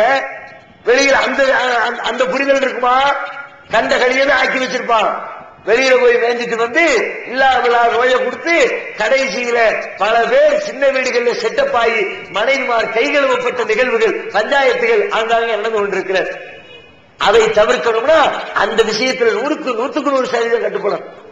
எந்த அளவுக்கு இஸ்லாம் சொல்லுதுன்னா, நீங்கள் சமையலறையில் நின்றாலும் ஒரு அடுப்படியில் வேலை பார்த்துக்கிட்டு இருக்கிறீங்க, அந்த நேரத்தில் தன் தேவைக்காக அழைக்கப்பட்டால் கூட புறக்கணி. சைக்காலஜிக்கல் மேட்டர் இது. இஸ்லாம் சொல்லக்கூடிய போதனை மட்டும் பார்க்காதீங்க, உங்க குடும்பம் நிம்மதியா இருக்கு. யாரு குடும்பமா இருந்தாலும், ஒரு முஸ்லீம் இல்லைன்னு மட்டும் இல்ல, இந்துவா இருந்தாலும் கிறிஸ்தவரா இருந்தாலும் யாருடைய குடும்ப வாழ்க்கையும் சிதைந்து போகாமல் இருக்க வேண்டும் என்று சொன்னார். கணவன்மார்களுடைய பார்வை வேறு அந்நியர்களின் மீது விழுந்து வழிகட்டு போய்விடக் கூடாது என்று விரும்பினார். இந்த விஷயத்தில் 100% திருப்தியை உங்களால் இயன்ற வரைக்கும் நீங்கள் அவர்களுக்கு வழங்கி கொண்டிருக்க வேண்டும் என்று சொல்லி நபிகள் நாயகம் ஸல்லல்லாஹு அலைஹி வஸல்லம் சொல்றாங்க. அதே போன்று கணவனும் தன்னுடைய மனைவிமார்கள் விஷயத்தில் கண்ணியத்தோடு இரக்கத்தோடு, கணவனிடத்தில் பலம் இருக்குது, அதிகாரம் இருக்குது, இறுதி முடிவெடுக்கக்கூடிய ரைட்ஸ் இருக்குது, இதையெல்லாம் வைத்துக் கொண்டு தேவையில்லாத சுமையை பெண்கள் மீது சுமத்திவிடக் கூடாது. அவர்களுக்கு செய்ய வேண்டிய, அவர்களுக்கு கொடுக்க வேண்டிய உரிமைகளில் கைவிட்டு விடக்கூடாது. நல்ல சம்பாதிக்கிறியா, நல்ல ட்ரெஸ் எடுத்துக் கொடு, நல்ல உணவு கொடு, நல்ல வீட்டுல தங்க வை. மனைவிமார்களுக்கு செய்யறதுல கஞ்சத்தனம் பண்ணாத. மனைவிமார்கள் எந்த அளவுக்கு திருப்தியா வைக்க முடியும் அவ்வளவு வச்சுக்க. ரசூலுல்லாஹ் சொல்றாங்க, இத்தகுல்லாஹ ஃபின்னிஸா, மனைவியரின் விஷயத்துல நீங்கள் அல்லாஹ்வை பயந்து கொள்ளுங்கள். வீட்டுக்குள்ள ஒண்ணும் தெரியாது, உன்னை தவிர கேட்க ஆள் இல்ல, கேட்ட போட முண்டாட்டின்னு சொல்ற அளவுக்கு சமுதாயம் இருக்கலாம். அப்படிப்பட்ட சமுதாய சூழ்நிலை இருக்கிறது என்பதை ஆயுதமாக வைத்துக் கொண்டு உங்கள் மனைவியரை துன்புறுத்தாதீங்க, அவருடைய உரிமைகளை கை வைக்காதீங்க. அல்லாஹ் பார்த்து கொண்டிருக்கிறான். இத்தகுல்லாஹ ஃபின்னிஸா, உங்கள் மனைவியர் விஷயத்துல அல்லாஹ் பயந்துக்குங்க. இஸ்தௌசு பின்னிஸாஇ கைரா, இறுதி பேர்வையில் அல்லாஹ்வுடைய தூதர் சொல்றாங்க. ஹஜ்ஜத்துல் விதால தன்னுடைய ஹஜ் கடைசி ஹஜ்ஜின் போது சொல்லக்கூடிய உரையில, உங்கள் மனைவியரின் விஷயத்தில் நீங்கள் நன்மையை நாடுங்கள், நல்லதையே செய்யுங்க, அவங்க மேல தேவையற்ற சுமைகளை கொண்டு சுமத்தாதீங்க, அவங்க செய்யக்கூடிய வேலைகளை நீங்களும் பங்கெடுங்க. வீட்டுல உட்கார்ந்துகிட்டு பெருசா எனக்கு வெட்டி முடிக்கிறா பல கணவன்மாருடைய பேச்சு, இடத்தை பெருசா சாதிச்சிடறா, நான் வெளியில போய் கஷ்டப்பட்டு நாள் முழுக்க சிரமப்பட்டு கொண்டு காசு பணத்தை கொடுத்தா ஒரு வேலையும் செய்யறதில்லை என்று சொல்லி. ஆனால் குடும்பத்திலே எவ்வளவு சிரமத்தை பெண்கள் சந்திக்கிறார்கள் என்பதையும் கணவன்மார்கள் புரிந்து கொள்ள வேண்டும். காலையில் எழுந்ததிலிருந்து இரவு தூங்குகிற வரைக்கும் பல பெண்கள் மிருகங்களை போன்று உழைக்கிறார்கள், கடுமையான உழைப்பாளிகிறார். ஒரு நிமிஷம் தூங்காம ஆம்பளை கூட பல நேரங்களில் தங்களுடைய அலுவல்களில் ஓரளவுக்கு நிம்மதியான தொழில் செய்யக்கூடியவர்கள் மதிய நேரத்தில் போய் தூங்கி எழுந்துட்டு வந்துடுறாங்க. அந்த தூக்கம் கூட இல்லாத அளவிற்கு காலையில் எந்திரிச்சதிலிருந்து இரவு தூங்குகிற வரைக்கும் பம்பரமாக சுழன்று சுழன்று பணியாற்றக்கூடிய பெண்களும் இருக்கிறார்கள். அவர்களுடைய அந்த வேலைகளையும் அலட்சியப்படுத்திவிடக் கூடாது. அவர்கள் செய்யக்கூடிய வேலைகளை ஒன்றுமில்லை என்று சொல்லி நன்றிகேட்டத்தனமாக நம்முடைய வார்த்தைகளை வெளிப்படுத்திவிடக் கூடாது. அதிலேயும் நாம் கவனமாக இருந்தால் நம்முடைய குடும்பம் சிறக்கும். அவர் வீட்டுக்கு ரசூலுல்லாஹி பத்தி வருது. நபிகள் நாயகம் ஒரு வீட்டுக்குள்ள வந்தா என்ன செய்வாங்க? ஆயிஷா ரலியல்லாஹு அன்ஹா சொல்றாங்க, நபிகள் நாயகம் அவர்கள் வீட்டிற்கு வந்தால் எங்களுக்கு வீட்டு வேலைகளில் ஒத்தாசை புரிவார்கள். வீட்டு வேலைகளை ரசூலுல்லாஹ் ஹெல்ப் பண்ணுவாங்க, துணி துவைப்பாங்க, வீட்டை சுத்தம் பண்ணுவாங்க, அருந்து போன தங்களுடைய செருப்பை தப்பாங்க. இன்னைக்கு குடும்பத்தில் பல ஆண்கள் இந்த வேலையை செய்யணும்னா இது ஒரு கேவலமா, ஆம்பளை போட்டு இந்த வேலையெல்லாம் பார்த்துக்கிட்டு இருக்கிற உங்க வீட்டை கிளீன் பண்றது ஒரு கேவலமான வேலையாக கருதப்படுகிறது. ஆனால் அந்த வேலையை அல்லாஹ்வுடைய தூதர் செய்திருக்கிறார்களே. குடும்ப வாழ்க்கையில் சந்தோஷம் வேண்டும், நிம்மதி வேண்டும், அமைதி வேண்டும், சாந்தி வேண்டும். அது இல்லாம குடும்பம் கெட்டு போயிடும். குடும்ப வாழ்க்கையில் நிம்மதி போச்சுன்னா மொத்த வாழ்க்கையில் நிம்மதி கெட்டு போயிடும். வீட்டை விட்டு வெளியில வரும்போது டென்ஷன் ஆகுதா, வெளியில வந்து செய்யக்கூடிய எல்லா வேலையிலும் டென்ஷன். நம்முடைய குடும்பத்தை நிம்மதியாக வைப்பதற்கு ஒரு அற்புதமான ஒரு வேலையைத்தான் ரசூலுல்லாஹ் செஞ்சு காட்டிட்டு போயிருக்கிறாங்க. நாமளும் நம்முடைய வீட்டுல ஓய்வாக இருக்கிற நேரத்துல வெளியில போயிட்டா வேலை இருந்தா அது வேறு விஷயம். வீட்டுல ஓய்வா இருக்கும்போது நம்முடைய மனைவிமார்களுக்கு குடும்பத்தாருக்கு உதவி ஒத்தாசை செய்து பாருங்கள். உங்களை செய்ய விட மாட்டேன், அது வேறு விஷயம். பல குடும்பத்துல நீங்க செய்யணும்னு போய் உட்கார்ந்தா கூட போக நான் பாத்துக்கிறேன், ஆனால் நீங்க செய்ய முன்வாருங்கள், நான் செய்யறேன்னு சொல்லுங்க. அந்த ஒரு வார்த்தை போதும் உங்களை ஒரு பெரிய ஹீரோவாக உங்கள் மனைவியருடைய உள்ளத்தில் கொண்டு போய் நிறுத்தி வைக்கும். என் கணவன் மாதிரி உண்டா, என் புருஷன் மாதிரி கிடைக்குமா என்று சொல்லி அவர்களுடைய உள்ளத்தில் நீங்க ஒரு திருப்தி ஏற்படுத்தினால்தான் உங்கள் குடும்ப வாழ்க்கை நிம்மதியாக சந்தோஷமா அமையும்.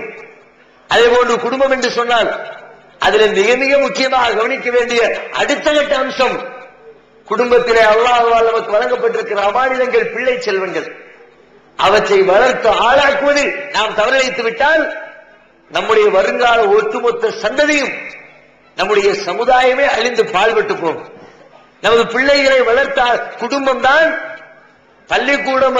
அரபியில் ஒரு பழமொழி ஒன்று சொல்வார்கள், தாயின் மடிதான் குழந்தைக்கு முதல் பாடசாலை.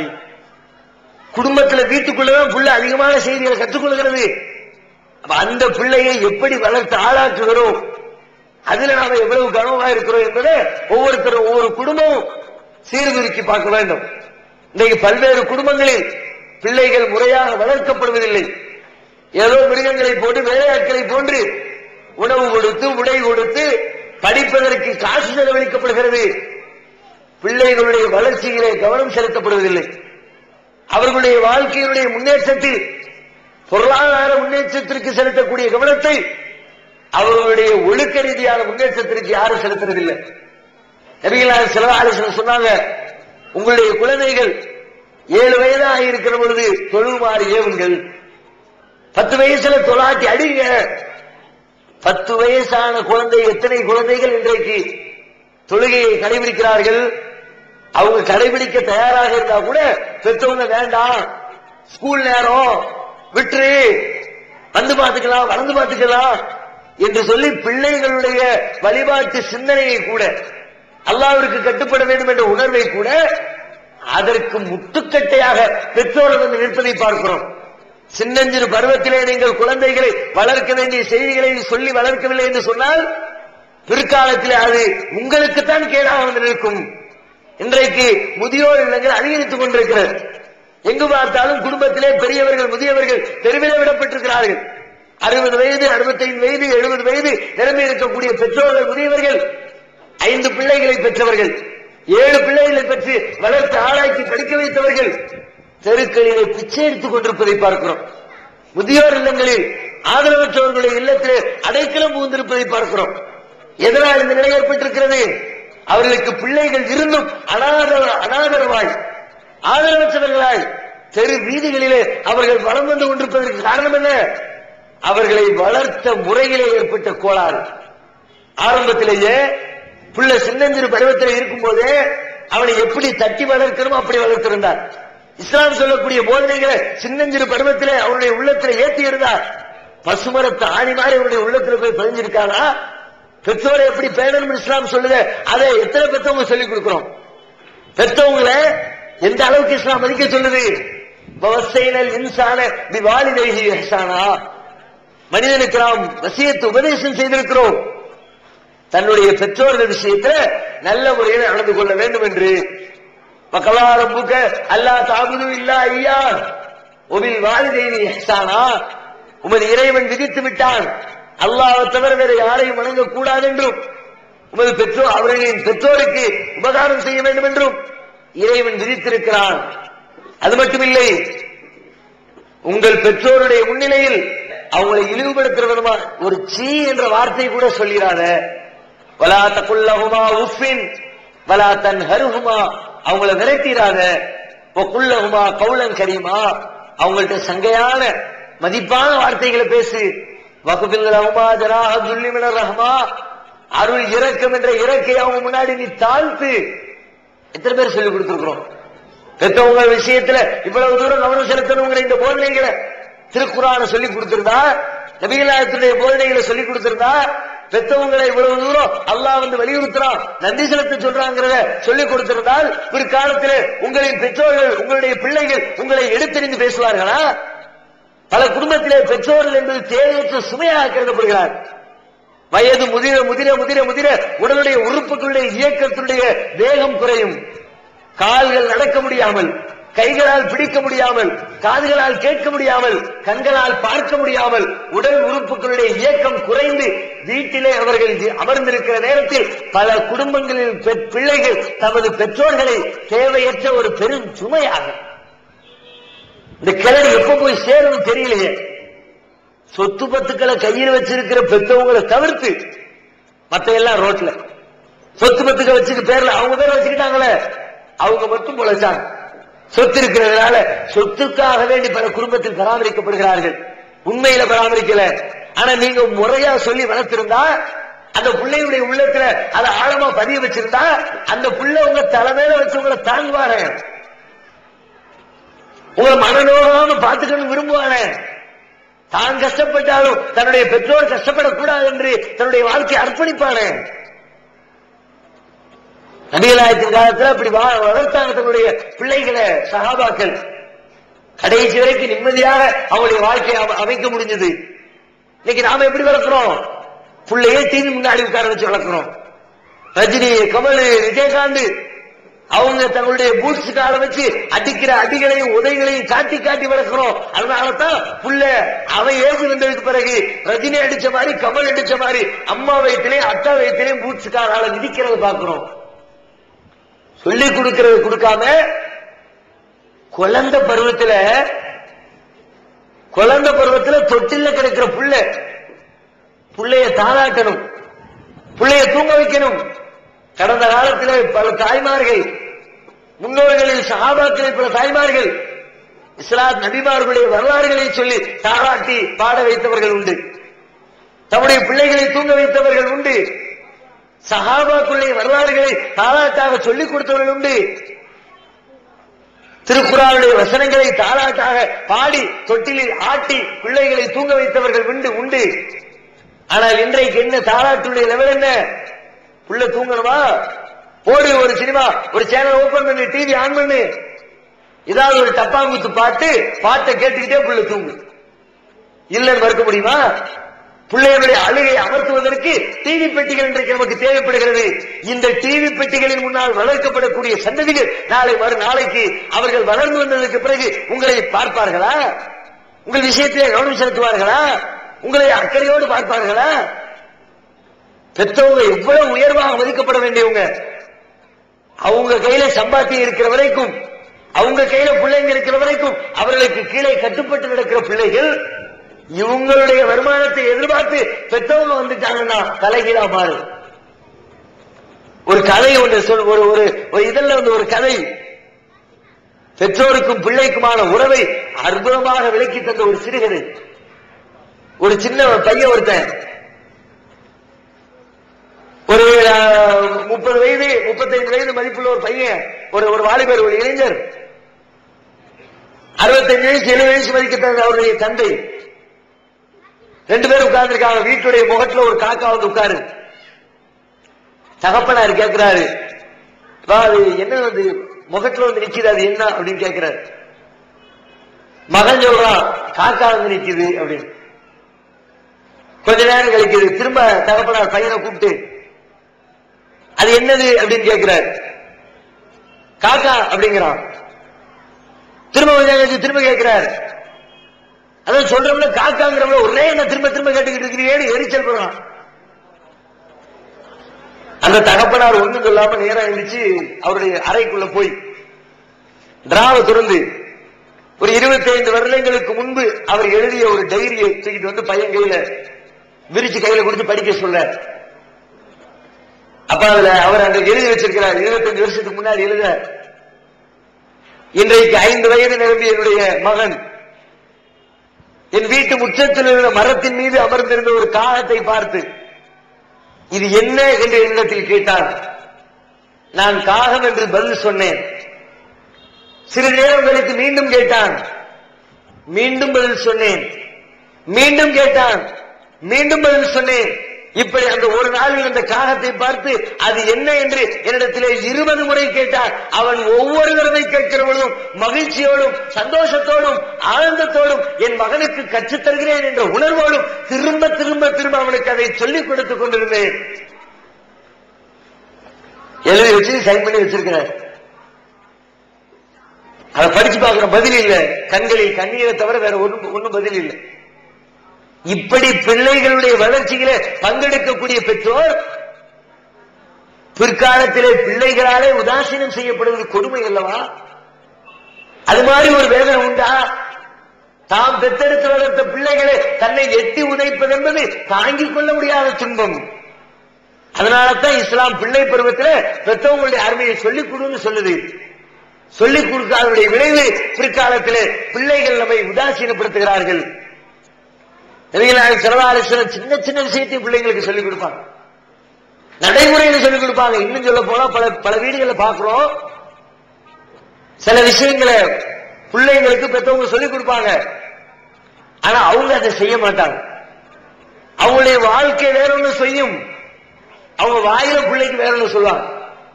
எப்ப பார்த்தாலும் பிள்ளைய போய் பேசாது. ஒரு நாள் பையன் ஒருத்தன் 50 பைசா திருடிட்டான், செல்ஃபில் வச்சிருந்த 50 காசை தூக்கிட்டு போய் கடையில போய் மிட்டாய் தின்னுட்டான். அத்தான் வந்து கேட்கிறார், 50 பைசா எடுத்த யாரா?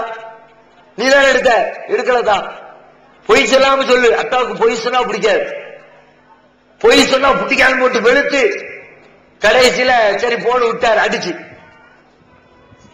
அதுக்கப்புறம் ஒரு நாள் 4 நாள் கழியுது, தெருவில் இவர் கடன் வாங்கின ஒருத்தர் வந்து நிக்கிறான். வெளியே வந்து கேட்கிறாரு, உங்க அத்தா கூப்பிடுவா அப்படின்னு. உள்ள இருந்து அத்தா சொல்ற, அத்தா இல்லைன்னு சொல்லி இல்லைன்னு சொல்லி. எது பிள்ளையுடைய உள்ளத்தை போய் தைக்கும்? நேற்றைக்கு பிள்ளைய போட்டு பொய் பேசாத அடிச்சீங்க, அது அவனுடைய உள்ளத்தை தைக்குமா? அல்லது இன்னைக்கு பொய்ய பேச சொன்னீங்க, அது அவனுடைய உள்ளத்தை பாதிக்குமா? பிள்ளைங்க எதை எடுப்பாங்க? உங்களுடைய வாழ்க்கையின் மூலமாக பல விஷயங்களை அவங்க கற்றுக்கொள்வாங்க. உங்களுடைய வார்த்தை சொல்வதை விட வாழ்க்கை மூலமாக பிள்ளைக்கு நீங்க பாடம் நடத்தணும். ஆனா என்ன நடத்துறோம்? புள்ள நல்லவனா இருக்கணும்னு கெட்டு போன பெற்றோர்கள் விரும்புகிறார்கள். அது எப்படி முடியும்? உட்கார்ந்து டிவி பார்த்துட்டு அம்மா பாப்பாங்க, நீ டிவி பார்க்காத, போய் புத்தகத்தை எடுத்து படி. அவன் படிப்பானா? அவங்க மட்டும் பார்ப்பாங்களா? நம்மளை மட்டும் பார்க்க விட மாட்டாங்களா? நீ டிவி ஆஃப் பண்ணி போட்டுட்டு படிக்க பார்க்காதன்னு சொல்லு. அது பிள்ளை வளர்க்கிற விதம். நீங்க பார்த்துக்கிட்டு பிள்ளைங்களை பார்க்க கூடாதுன்னா அது என்ன? அதுவும் கேவலமான காட்சிகளை பிள்ளை அத்தாவும் மகனும் உட்கார்ந்து பார்க்கிறான். பார்க்க கூடாது, காணக்கூடாது, ஒரு ஆபாச காட்சி வருது. அத்தாக்காரு, ஐயோ பையன் பக்கத்துல உட்கார்ந்து இருக்கானே, நல்லா இல்லையே. பிள்ளைய பார்த்து போய் தண்ணி வச்சுக்காடாங்கிற அந்த பாட்டு சீன், ஒரு மாதிரி சீன் வந்தோன்னு உடனே பையன் போய் தண்ணி எடுத்து வந்துட்டான். திரும்ப ஒரு 10 நிமிஷம் போச்சு, அடுத்த ஒரு சீன் வந்துருச்சு. படுக்கையறை காட்சி. பையன் பக்கத்துல விடக்கூடாது, பார்க்க கூடாது, கெட்டு போயிருவானே, போய் அந்த கதவை சாத்திட்டு வாங்க. முழங்கிட்டே போனோம், போய் கதவை சாத்திட்டு. அடுத்த ஒரு 10 நிமிஷம் போல திரும்ப ஒரு காட்சி வந்துருச்சு. திரும்ப வெளியில போய் மாமா கூப்பிட்டாங்க. கேட்டா சொல்றதா இருந்தா ஒரே நேரத்தில் எல்லா வேலையும் சொல்லிவிடி, ஒரே திரும்ப திரும்ப இந்த வேலையை வாழண்டா. எது நீங்க என்ன நினைக்கிறீங்க? புள்ள சொன்னபடி வாழ்ந்துருவாங்களா? உங்க மேல வெறுப்பு வரும். அவர் மட்டும் பார்ப்பாரா, அவர் மட்டும் செய்வாரா, நம்மள மட்டும் செய்யக்கூடாதுங்க என்று சொல்லி பிள்ளைகள் உங்கள் மீது கோபப்பட்டு உங்களை விட்டு உங்களை வெறுத்து வெளியேறுவதற்கு தான் அது வாசலை திறந்து கொடுக்கும். பிள்ளைகளை வளர்க்கும் போது குர்ஆன சொல்லி, ஹதீஸை சொல்லி, தொழுக வச்சு பிள்ளைகளை கூட்டிட்டு பள்ளிவாசலுக்கு வாங்க, தொழுக முறையை அறிமுகப்படுத்துங்க. 5 வயசுல இருந்து 6 வயசுல இருந்து பள்ளிவாசலோட தொடர்பு ஏற்படுத்தி கொடுங்க. ஆனா பல பள்ளிவாசல்கள்ல பாக்குறோம், சின்ன பிள்ளைங்களை பள்ளிவாசலுக்கு தொழுக அழைச்சிட்டு வந்தா ஜமாத்து பெரியவர்கள் தொழ வருது. பல பள்ளிவாசலுடைய நிலைமை அதானே, கலரையா எல்லாம் நிற்பாங்க. ஒரு 5 வயசு பிள்ளைய தொழிலை கூட்டிட்டு வந்தா என்ன ஆகும்? பிள்ளை குறுக்கையிலேயே ஓடுவான், அங்க நின்று சுத்துவான். சுத்தர தொழுக முடிஞ்ச உடனே பெரிய கலவரம். சின்ன பிள்ளையெல்லாம் எழுதினா பள்ளிவாசலுக்கு கூட்டு வரீங்க, ஒரு பெரிய பஞ்சாயத்து வச்சு அந்த பயிலோட வரக்கூடாம ஆக்கி இளைய தலைமுறை பள்ளிவாசலுக்கு வராமல் போனதற்கு ஒரு காரணம். இன்னைக்கு அல்லாஹ்வுடைய மாபெரும் கிருபையினால், ஏகத்துவ எழுச்சியினால் இளைஞர்கள் பள்ளிவாசலை நிரப்பிக் கொண்டிருக்கிறார்கள். ஆனா ஒரு கட்டத்தில் இளைஞர்களே இல்லாமல் முதியவர்கள் மாத்திரமே, நேரம் போகல, தூக்கம் வரலைங்கிற கரடுகட்டைகள் மாத்திரமே பள்ளிவாசலை நிறுத்தி கொண்டிருந்தது. காரணம் என்ன? சின்னஞ்சிறு பிள்ளைகளை கூட்டிட்டு வந்தாலே பள்ளிவாசலை திட்டு, அங்க ஓடாது இங்க ஓடாது. புள்ளதான் அப்படித்தான் இருப்பான். அதனால 40 வயசு பெரியவர் மாதிரியா நடந்துக்குவான். அவனுக்குரிய பருவத்தில் குறும்புகள் செய்வான், ஓடுவான், நடப்பான், முன்னே முன்னே போவான். அதுக்காண்டி வரக்கூடாதுன்னு சொல்றான். பிள்ளைகளை அப்படித்தான் பொறுத்துக் கொள்ள வேண்டும். நபிகள் நாயகம் ஸல்லல்லாஹு அலைஹி வஸல்லம் அவர்களுடைய வாழ்க்கையில பார்க்கிறோம், எப்போதும் நிதானமாக தொழக்கூடியவர்கள் ஒரு நாள் வேகமாக தொழுகை முடிக்கிறார்கள். கேட்கிறார்கள் சஹாபாக்கள் காரணத்தை. நபிகள் நாயகம் சொல்கிறார்கள், பெண்களின் பகுதியிலே ஒரு சிறு குழந்தையின் அழுகுரல் கேட்டது. அழுகிற பருவத்தில் இருக்கிற குழந்தைய பள்ளிவாசல கூட்டு வந்திருக்கிறாங்க. ரசூலுல்லாஹி என்ன செஞ்சாங்க? தொழுகை முடிச்ச உடனே ஏமா பிள்ளைய கூட்டு வந்தியே அப்படியே சத்தம் போட்டாங்க. அந்த குழந்தைக்காக வழிபாட்டினுடைய நேரத்தை அளவை சுருக்கினார்கள். அதுக்கு அது மாதிரி பிள்ளைங்க வர வைக்கணும். இப்னு அப்பாஸ் ரலியல்லாஹு அன்ஹு சொல்கிறார்கள், நபிகள் நாயகம் ஒரு மரணிக்கிற பொழுது இப்னு அப்பாஸ் வயசு 10, சின்ன பிள்ளை. அப்ப அவங்க வாழக்கூடிய காலத்துல அதை விட வயசு கம்மி. அரபா இறுதி ஹஜ்ஜுக்கு ரசூலுல்லாஹ் ஹஜ்ஜுக்கு போயிருக்க நேரம் கழுதை மேல ஏறி உட்கார்றாரு இப்னு அப்பாஸ். சொல்றார், நான் கழுதையின் மீது ஏறி அமர்ந்து கழுதையை ஓட்டிக்கிட்டே போனேன். எல்லாரும் தொழுதுகிட்டு இருந்தாங்க. தொழுகையினுடைய சப்புக்கு முன்னாடி குறுக்கால என் வண்டியை விட்டேன். என்னை யாரும் திட்டல. 10 வயசுக்கு உள்ள இருந்த ஒரு சஹாபி இப்னு அப்பாஸ் அவர் சொல்றாரு, நான் கழுதையை எல்லாம் தொழுதுகிட்டு சப்புன்னு உள்ள விட்ட வண்டிய ஒருத்தர் என்ன ஏசல. சிறுவர்களை அப்பதான் பழக்கம் வரும், தொழுகிற முறை தெரியும். ரசூலுல்லாஹ் தெருவில் போகும்போது பிள்ளைங்களுக்கு சின்னஞ்சிறு குழந்தைகளுக்கு சலாம் சொல்லுவார்கள். ஏன்? அவர்கள் நாளைக்கு நம்மளை முந்திக்கிட்டு திரும்ப சலாம் சொல்லுவாங்க. அந்த பழக்கம் அவனுக்கு வரணும்ன்றதுக்கா. நீங்க நாம சின்ன பிள்ளைகளுக்கு சலாம் சொல்ல வைக்கப்படுறோம். சின்ன பிள்ளைகளுக்கு சலாம் சொல்ல கிண்டல் பண்றோம். சலாம்னா பெரியவங்களுக்கு மட்டும்தான் சொல்றது, ஆலிம்சாக்கு மட்டும்தான் சொல்றது, அஜர்த்துமாருக்கு தான் சொல்றது, பெரிய தாடியும் துப்பா வச்சு அப்படிதான் வச்சிருக்கிறோம். நபிகள் ஸல்லல்லாஹு அலைஹி வஸல்லம் சின்ன பிள்ளைங்க சொல்றாங்க, அந்த பருவத்தில் அவனை அதுக்கு உருவாக்கணும். 2 நாள் சொல்லி பாருங்க நீங்க உங்க பிள்ளைக்கு. 3ஆவது நாள் உங்களை பார்க்கும்போது அவன் முந்திக்கிட்டு சலாம் சொல்லுவான். சலாம் சொல்லக்கூடிய பண்பு வளரும்.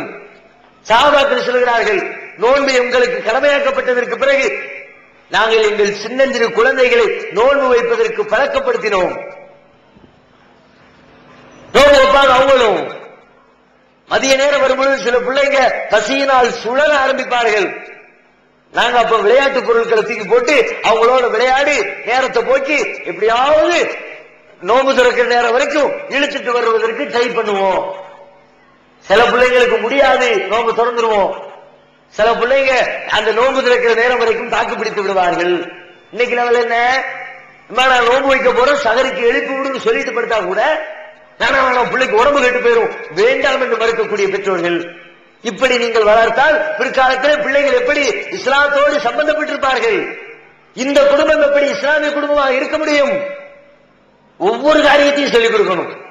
பிளேட்ல உட்கார்ந்து சாப்பிடுறது எப்படி சொல்லிக் கொடுங்க, படுக்கைக்கு போனா தூங்குறது எப்படி சொல்லிக் கொடுங்க, பாத்ரூம் போனா கக்கூஸ் போறது எப்படி சொல்லிக் கொடுங்க. அதுல சூழ்நிலை ஒன்னொன்னையும் சொல்லிக் கொடுத்தாங்க. அம்ர் இப்னு ஸலமா என்ற சின்னஞ்சிறு குழந்தை நபிகள் நாயகத்தின் பராமரிப்பிலே வளர்ந்து கொண்டிருக்கிறார். உட்கார்ந்து சாப்பிடுறாரு, அலங்கோலமா சாப்பிடுறாரு. ரசூலுல்லாஹ் சொல்றாங்க, சின்ன பிள்ளை தானே அவனா கத்துக்குவான் அப்படின்னு விடாம பிள்ளைய பார்த்து சொல்லாங்க, யா குலாம் சம்மில்லா, சிறுவனே முதல்ல பிஸ்மில்லா சொல்லு. ஓ குல்மி எலியனிக்க உன் வலது கையால சாப்பிடு. ஓ குல்மிமா எலிக்க உனக்கு பக்கத்துல இருந்து சாப்பிடு, அங்கிட்டு இங்கிட்டு சாப்பிடாத. சின்ன பிள்ளைக்கு சொல்லி கொடுத்தாங்க. தொட்டில் பழக்கம் சுடுகாடு மட்டும்பாங்க. சின்னஞ்சிறு பருவத்திலே எது போதிக்கப்படுகிறதோ, எது உள்ளத்திலே புகுத்தப்படுகிறதோ அதுதான் இறுதி வரை அவர்களை ஆட்டுவிக்கப் போகிறது. அதனால் தான் நபிகள் நாயகம் சொன்னார்கள், குல்லு மௌலூதி யூலது அலல் ஃபித்ரா, எல்லா குழந்தைகளும் இஸ்லாம் என்ற இயற்கை நெறியிலே தான் உலகத்திலே பிறக்கிறது. அவருடைய பெற்றோர்கள் தான் அபவாஹு யுஹப்பிதானிஹி வயுனஸ்ஸிரானிஹி வயுமஜ்ஜிசானிஹி, அவர்களை யூதர்களாகவோ கிறிஸ்தவர்களாகவோ நெருப்பு வணங்கிகளாகவோ அவருடைய கொள்கையிலே மாறுபட்டவர்களாக மாற்றிவிடுகிறவர்கள் யார் என்றால் அவர்களுடைய பெற்றோர்கள். பெற்றோருடைய வளர்ப்பு முறை பிள்ளைகளை கெடுத்துவிடும் அல்லது சீர்படுத்திவிடும். பிள்ளை ஒரு களிமண் மாதிரி, கையில கிடைச்ச களிமண்ணை குரங்கும் பிடிக்கலாம், வேறு நல்ல பொருட்களையும் உருவாக்கலாம். உங்கள் கரத்திலே கொடுக்கப்பட்ட அமானிதங்கள், இந்த அமானிதங்களை நல்ல முறையிலும் உருவாக்கலாம், கெடுத்து அதை வீணடிக்கவும் செய்யலாம். வீணடித்து விட்டால் நாளை மறுமையிலே அது குறித்து நமக்கு கேள்வி கேட்கப்படும். உனக்கு வழங்கப்பட்ட அமானியத்தை நீ வீணடித்து விட்டாயே என்று அல்லாஹ் நம்மிடத்திலே கேள்வி எழுப்பினால் என்ன பதில் இருக்கிறது? அதை நாம் கவனத்தில் கொண்டு குடும்பம் என்று சொன்னால் ஒவ்வொரு நன்மைகளையும் அங்கே பேச வேண்டும். குர்ஆன் சொல்லி தந்திருக்கிற, நாம் தெரிந்து வைத்திருக்கிற நன்மையான அத்தனை காரியத்தையும் ஒருவரோடு ஒருவர் பகிர்ந்து கொள்ள வேண்டும். தீமையான காரியங்களை ஒருவர் செய்தால் அதை குடும்பத்தில் இருக்கிற இன்னொருவர் தடுத்து நிறுத்திக் கொண்டிருக்க வேண்டும். நன்மையை சொல்லி தீமையை தடுத்திருக்கிற குடும்பம் தான் இஸ்லாமிய குடும்பம். இல்லை என்றால் தீமைகளையே தனது வாழ்க்கையாக, இறை கொள்கைக்கு எதிராக செயல்படுவதையே தனது வாழ்க்கை நெறியாக குடும்பத்தில் இருக்கிற ஒருவர் அமைத்துக் கொண்டால் அவர் உண்மையிலே உங்கள் குடும்பத்தை சார்ந்தவரே இல்லை என குர்ஆன் சொல்லுகிறது. நீங்க பெற்றெடுத்த பிள்ளையா இருந்தாலும் சரி, நீங்கள் கரம் பிடித்த மனைவியாக இருந்தாலும் சரி, உங்கள் குடும்பம் என்று நீங்கள் சொல்லிக் கொள்கிற தகுதி அருகதை அவர்களுக்கு எப்பொழுது ஏற்படும் என்று சொன்னால், அவர்கள் நீங்கள் சொல்லுகின்ற இந்த கொள்கையின் அடிப்படையில் தங்கள் வாழ்க்கையை அமைத்துக் கொள்கிற பொழுதுதான் அவர்கள் உங்களின் குடும்பம். இதுக்கு எதிராக மாற்றுக் கொள்கையை கையில் எடுத்தால் அவர்கள் உங்கள் குடும்பத்தவர்களே இல்லை. அப்படி அல்லாஹ் சொல்றான். நூஹ் அலைஹிஸ்ஸலாம் இறைவனின் தூதர், மக்களுக்கு உபதேசம் செய்யறாங்க, அல்லாஹ் வணங்குமாறு அழைக்கிறாங்க. மக்கள் ஏத்துக்காத இஸ்லாமுடைய மகனும் இருக்கிறான். கடைசியா சொன்னாங்க, மகனே யாவுடைய இயக்கம் ஆனா விழா தக்கும் ஆள் காப்பிரீன், மகனே என்னோடு கப்பல்ல ஏறா, காப்பிராயிராத, அல்லாஹ் நிராகரிச்ச கூட்டத்தில் ஆயிராத, வந்து கப்பல்ல ஏறிக்க, பாதுகாப்பாக தப்பிச்சுக்கலாம். அல்லாஹ்வுடைய தூதர் சொல்றாங்க. அவருடைய மகன் ஏற்க மறுக்கிறான். இன்னே சாவி இலா ஜபலின் யா அஸிமுனி மினல் மா, இதோ இங்க இருக்கிற இந்த மலையின் மீது ஏறி நின்று வரக்கூடிய வெள்ளப்பிரளயத்திலிருந்து என்னை நான் தற்காத்துக் கொள்வேன் என்று சொல்லி நூஹ் நபியினுடைய அழைப்பை உதாசீனப்படுத்தி தள்ளுகிறான். அந்த நேரத்தில் ஒரு பெரிய அலை வருகிறது. நீரிலே மூழ்கடிக்கப்பட்டு நூஹ் நபியினுடைய கண்களுக்கு எதிரிலே அவன் அழிந்து போகிறான். நூஹ் அலைஹிஸ்ஸலாத்துக்கு வேதனையா இருக்கு. நாம் பெத்த புள்ளல்ல, இப்படி போயிட்டானே. அல்லாஹ்ட்ட கேட்கிறாங்க, இறைவா இந்த பணியமின் அகலி, என் மகன் என் குடும்பத்தவன் இல்லையா? இந்த வாதக்கல் ஹக்கு, உன் வாக்குறுதி உண்மை இல்லையா என்று அல்லாஹ் நூஹ் அலைஹிஸ்ஸலாம் அல்லாஹ்விடத்தில் கேட்கிறாங்க. அப்ப அல்லாஹ் சொல்றான், யா நூஹ் இன்னஹு லைஸ மின் அஹ்லிக், அவன் உமது குடும்பத்தை சார்ந்தவன் இல்லை. இது மாதிரி என்கிட்ட பேசாத. உன் கொள்கையை பின்பற்றல, நீ சொன்ன மார்க்கத்தை கடைபிடிக்கல, உன்னுடைய சட்டத்தை ஃபாலோ பண்ணல, அவன் எப்படி உன் குடும்பத்தில்? உன் குடும்பமே இல்லை. நம்முடைய குடும்பம் என்று நாம் ஒருவரை அங்கீகரிக்க வேண்டும் என்று சொன்னால் அவர்கள் இந்த இஸ்லாமிய கோட்பாட்டை கையில் எடுத்து செயல்படுத்துகிறவர்களாக இருக்கணும். நன்மைகளை சொல்லுகிறவர்களாக, தீமையிலிருந்து தடுக்கிறவர்களாக, மறுமையில் வெற்றிக்கு உதவுகிறவர்களாக. அதான் அல்லாஹ் சொன்னான், என்னிடத்தில் நீங்கள் கேளுங்கள், ரப்பனா ஹப்லனா மின் அஸ்வாஜினா வ ذُرِّيَّاتِنَا قُرَّةَ أَعْيُنٍ وَجَعَلْنَا لِلْمُتَّقِينَ إِمَامًا. அல்லாஹ்ட்ட கேளுங்க, ஒவ்வொரு தொழுகைக்கு பிறகு கேளுங்க, இறைவா ஹப்லனா மின் அஸ்வாஜினா வ ذُرِّيَّاتِنَا, எங்கள் மனைவியர்களிலிருந்தும் எங்கள் பிள்ளைகளிலிருந்தும் எங்கள் பிள்ளைகளையும் மனைவிகளையும் எங்களுக்கு கண்குளிர்ச்சியாக ஆக்கிவை, சந்தோஷமா ஆக்கிவை. வயிற்றுல நெருப்பள்ளி கொட்டுற மாதிரி என் பிள்ளையை என் மனைவி எனக்கு தந்துராத, என் கணவனை எனக்கு தந்துராத. வஜஅல்னாலில் முத்தகீன இமாமா, இறையச்சமுடையவர்களுக்கு இவர்களையும் எங்களையும் நீ ஒரு முன்னோடியாக, இமாமாக எங்களை நீ ஆக்கி வைப்பாயாக என்று அல்லாஹ்விடத்தில் அல்லாஹ் கேட்க சொல்றான். அப்படி கேட்டு நம்முடைய குடும்பத்தை இறையச்சமுடைய குடும்பமாக நாம் ஆக்கிக் கொள்ள வேண்டும். நன்மைகளை ஏவுகிற குடும்பமாக. இஸ்மாயில் அலைஹிஸ்ஸலாத்தை பற்றி திருக்குர்ஆன் பேசுகிறது. வதுக்குர் பில் கிதாபி இஸ்மாயில், இஸ்மாயிலை பற்றி உங்கள் வேதத்திலே சொல்லப்பட்டிருக்கிறதை நீங்கள் நினைவு கூறுங்கள். யார் இஸ்மாயில் அலைஹிஸ்ஸலாம்? அல்லாஹ் சொல்றானே, இத்தகதல்லாஹ் இப்ராஹிம கலீலா, இப்ராஹிமை தன் உச்ச தோழனாக அல்லாஹ் ஆக்கிக் கொண்டான் என்று சொல்கிறானே, அந்த இப்ராஹிமுடைய அருந்தவ புதல்வர் இஸ்மாயில் அலைஹிஸ்ஸலாம் மிகச்சிறந்த ஒரு இறை தூதர். உன்னை அடுத்து அல்லாஹ்வுக்காண்டி பலி கொடுக்க போறேன்னு சொல்லும் பொழுது முழுக்க முழுக்க தந்தையின் வார்த்தைக்கு அடிபணிந்து அல்லாஹ்வின் முன்னிலையிலே சரணாகதி அடைந்தவர். சத்தஜிதுனி இன்ஷா அல்லாஹ் மின ஸாபிரீன், அல்லாஹ் சொன்னபடி அறுத்து என்னை பலி கொடுங்கள் இறைவனுக்காக என்று சொல்லி, அப்படி நீங்கள் நிறைவேற்றினால் நான் பொறுமையோடு இருப்பேன் என்று சொன்னார்களே, அந்த இஸ்மாயிலை பற்றி குர்ஆன் சொல்லுகிறது. இன்னஹு கான சாதிக்கல் வாதி, அவர் வாக்குறுதியை நிறைவேற்றக்கூடியவராக இருந்தார். வகான ரசூலன் நபியா, அவர் நபியாகவும் ரசூலாகவும் இருந்தார். வகான யஅமுரு அஹ்லஹு பிஸ்ஸலாத்தி வஸ்ஸகாத்தி வகான இன்த ரப்பிஹி மர்தியா, அந்த இஸ்மாயில் தன் குடும்பத்தாருக்கு தொழுவுமாறு ஏவினார், ஜகாத்து கொடுக்குமாறு ஏவினார். அவரை அல்லாஹ் பொருந்திக் கொண்டான். பொருந்திக் கொண்ட நல்லடியார்களில் ஒருவராக அவர் மாறிவிட்டார். இஸ்மாயில் அலைஹிஸ்ஸலாத்தை பற்றி அல்லாஹ் சொல்லக்கூடிய மொத்தமே 4 செய்தி. அதுல 2 செய்தி என்ன? அவர் தான் குடும்பத்துக்கு தொலை சொல்லி ஏவினாரு, ஜக்காத்தை கொடுக்குமாறு ஏவினாரு என்று அல்லாஹ் சொல்லிவிட்டு அது மாதிரி நீங்களும் செய்யுங்க. உங்களுக்கு அதுல முன்மாதிரி இருக்குது. இப்ராஹிமிடத்திலும் இப்ராஹிமோடு இருந்தார்கள், அவர்களிடத்திலும் உங்களுக்கு முன்மாதிரி இருக்கிறது என்று அல்லாஹ் சொல்கிறார். அந்த முன்மாதிரியை ஏற்று அல்லாஹ்வுடைய வார்த்தைகளுக்கு கட்டுப்பட்டு நபிகள் நாயகம் காட்டிய அடிப்படையிலே நமது ஒட்டுமொத்த வாழ்க்கையை குடும்பத்தையும் அமைத்து நமது பிள்ளைகளையும் பெற்றோர்களையும் அமைத்துக் கொண்டு இம்மையிலும் மறுமையிலும் வெற்றி பெறுவதற்கு முயற்சிப்போமாக. அல்லாஹ் ரப்பல் ஆலமீன் அனைவருக்கும் அப்படிப்பட்ட நல்லவர்களை தந்தருள் புரிவானாக. ஆகிரு தாவானா அல்ஹம்துலில்லாஹி ரப்பில் ஆலமீன். அஸ்ஸலாமு அலைக்கும் வரஹ்மத்துல்லாஹி வபரகாத்துஹு. அல்லாஹ்